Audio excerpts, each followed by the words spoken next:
Greetings to you, billionaires all over the world. This is another edition on Masscom where we are presenting the mass business.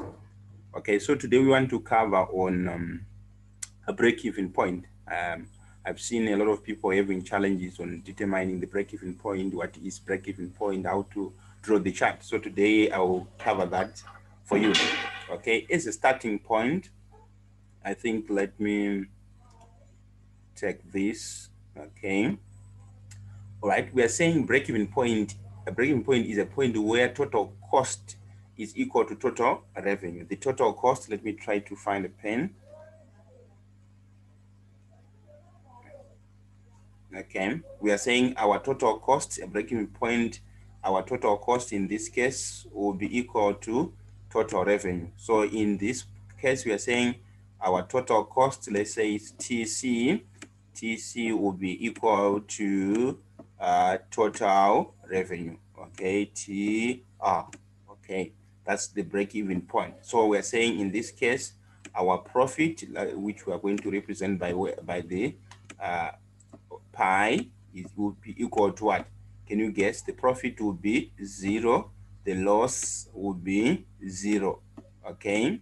At this point, a break-even point, we are saying there is no loss, there is no profit. So a break-even point is a point where the total costs are equal to total revenue. But we need also to determine our total revenue. Total revenue is calculated as follows. Total revenue, we say the units sold multiplied by the selling price per unit. Okay, I want you to try this one. We have got HCC enrolled how many students? 10 students, each paying how much? $40. What is the total revenue in this case? I think this is very simple. Just pause the video and determine the total revenue. Apply the formula. What is our units sold? It means we have 10 students. We are going to put 10 on this case. Then we multiply by the fees per student, which we represent by our selling price, which is 40. Then it means we get 40 multiplied by this one, and our total revenue in this case will be equal to, I think you know this one will be equal to $400. Okay, that's how we determine the total revenue. So this is easy, but it's necessary because we are going to use it in our calculations. All right, let's move on to another concept that I want you to know. Okay, sorry for the interruptions. I think there was a technical challenge on this. Okay, so our total costs, as we are continuing, we are saying our total cost will be equal to as two components. Total cost is equal to total fixed cost plus total variable cost. Okay, so we are going to say total cost. Let's say our TC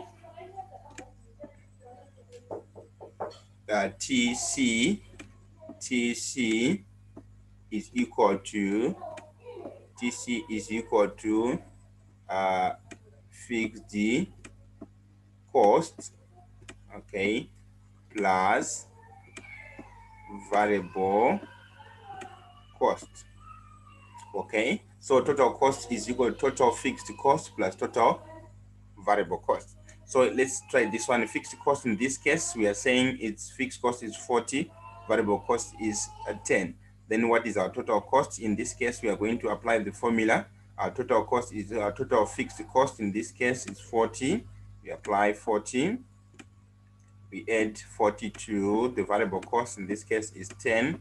So our total cost in this case is equal to 50. I think this one is easy for you. Okay.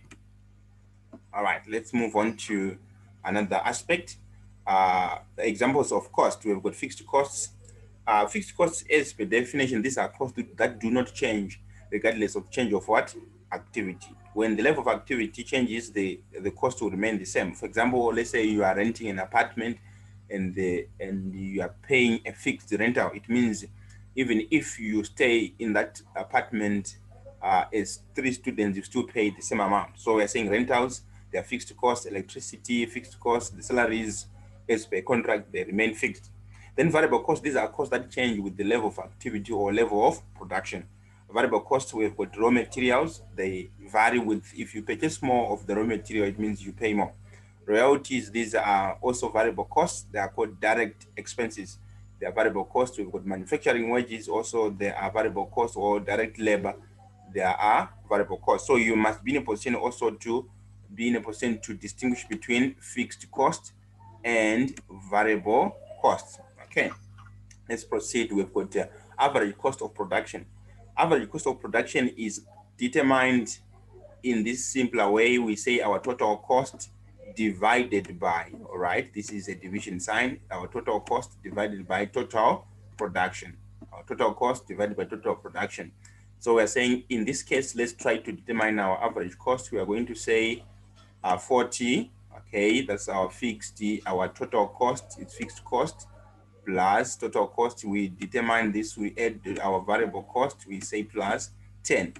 Okay, this is our total cost. Okay, our total cost. Remember, total cost is variable cost plus fixed cost. We divide this one by the level of production, how many units were produced. Okay, in this case, they produced 5 units. Then we are going to say 50 divided by 5. Okay, I think this is simple math. 50 divided by 50 over 5. I think the answer is very simple. You get a 10. So there is $10 per unit. Okay, so that's how you determine your average cost of production. So it's mathematical. You need to just remember the formulas. Okay, let's get to contribution. It's another concept that is very critical for our calculation. Contribution is the excess of sales to variable cost. So how do we determine contribution? Contribution is simply contribution. We say contribution is equal to our SP, which is our selling price, minus our VC, which is our variable cost. Okay, so how do we calculate contribution? In this case, contribution is equal to our selling price. In this case is 40, okay, minus 10. 40 minus 10, and the answer is obvious here. We get what? A 30.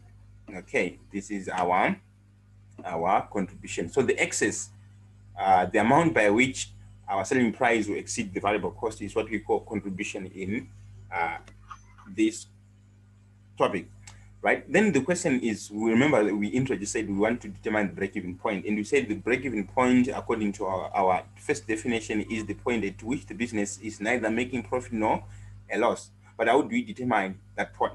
That's the question. So we use this mathematical formula. We say our total fixed cost divided by contribution per unit. It's fixed costs, total fixed cost over contribution per unit. Okay, let's try to use this one. Break-even point. So this will be break-even point quantity. Okay, let me indicate it's break-even point what? Quantity, as you are trying to determine the break-even quantity. So we are going to say fixed cost, right? Our fixed cost over contribution per unit. What is our fixed cost in this case? It's 50. We say 50. All right. Then we divide by contribution, but contribution is calculated first. So we are going to say selling price minus variable cost. Then we say 5 minus 3. Then we get a 2. Then we say $50. All right. Divided by 2. Then we get 25 units. Then the question is, what is this? This 25 units is break-even quantity. Okay, we are trying to determine the break-even what? Quantity. Okay, so in this case, it's break-even what? Quantity. So break-even quantity is total fixed cost over contribution per unit, but contribution per unit is actually selling price minus variable cost. Okay, how to interpret the break-even results?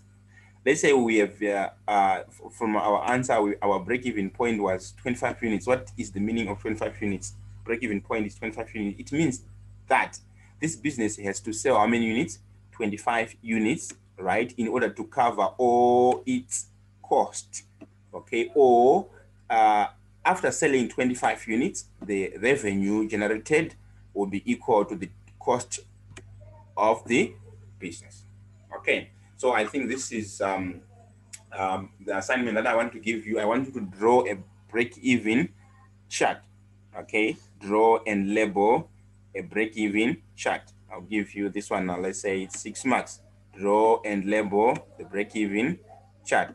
Okay, I think I've shown there is this vertical axis, there is this horizontal axis.